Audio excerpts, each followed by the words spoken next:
Let's talk about Coach of the Year. Who's going to have a great season as the head coach in the NFL? So let's look at the favorites. Dan Campbell of the Lions, as I mentioned earlier, is your favorite over at BetMGM. 10-1 to win Coach of the Year, followed by Brian Daboll of the Giants, 14-1. Kevin O'Connell of the Vikings, 14-1, and Brandon Staley, 14-1 as well. So, KJ, looking at this list, are you going with the favorite and everybody's darling this offseason and Dan Campbell?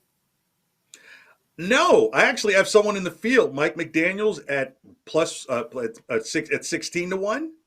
I think he's at 16-1. I last checked. I like him because if Miami finishes second in the AFC East, which I like them to, considering what I've seen from the Patriots, and they sniff the playoffs. Let's say they finish the season 10-7, and they have to wait for maybe what happens with one of these AFC West teams.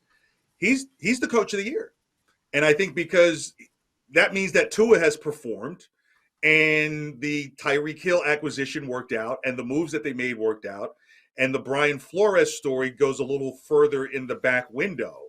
And it turns around what was, and you have an owner who couldn't be around for the first quarter of the season.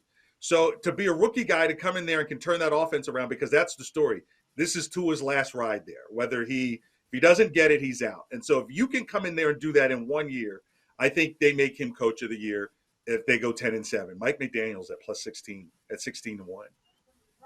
Here's the sabotage factor when it comes to Dan Campbell of the Lions. If you look at the past history of Coach of the Year, I'm struggling to find a coach that has finished a season under double-digit wins. In fact, the only person to do it in the past history, 2012, Bruce Arians only had 9 wins with the Colts, and that was in 2012. Other than that, since then, there has not been a team that has finished under double-digit wins where the coach has gone on to win this award. So that's the sabotage factor. Do we think that the voters go away from this history? And, well, I guess the other question is, do you think the Lions can win double-digit games?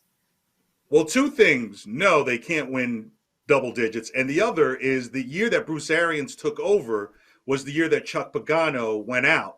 So that's why he only shows up with 9 wins. So there were wins that were already on the books for the Colts, but he took over that program. And so I don't see the Lions. I see the Lions not finishing last in the NFC North, but I give them 7 games. They'll go 7-10, but you can't tell me a 7-10 coach is coach of the year. Yeah, since 1990, only 2 teams have notched under double-digit wins, and their coach has gone on to win Coach of the Year. The other time, 1990, Jimmy Johnson of the Cowboys when they finished 7-9. So let's take a look at the other candidates. Is there anybody else that kind of catches your eye? I think for me, I know we don't have a ton of time left in this segment. I think maybe you look at Kevin O'Connell for the Vikings. A lot of people like the Vikings this year. I was very surprised. I do think that they have a good offense. The question mark's probably going to come on defense, but they do play in a very tough division, going head-to-head against the Packers. Yeah, I mean, I can see how it's the sexy pick. I thought there was a little bit of sexiness to the Vikings last year, and I was wrong. And so I'm not going to be wrong again with them. I think they'll compete a little better because of the deficiencies that the Packers have. I think Josh McDaniels actually with the Raiders could be a dark horse for me as well. I think he's at 1,600 as well, 16-1. So if he can get the Raiders out there to, I don't know, get to the playoffs in that division and perform with Devontae Adams, and because I think Devontae Adams may end up being the offensive player of the year, and I think there's going to be a big Derek Carr season. So I like Josh McDaniels as a dark horse.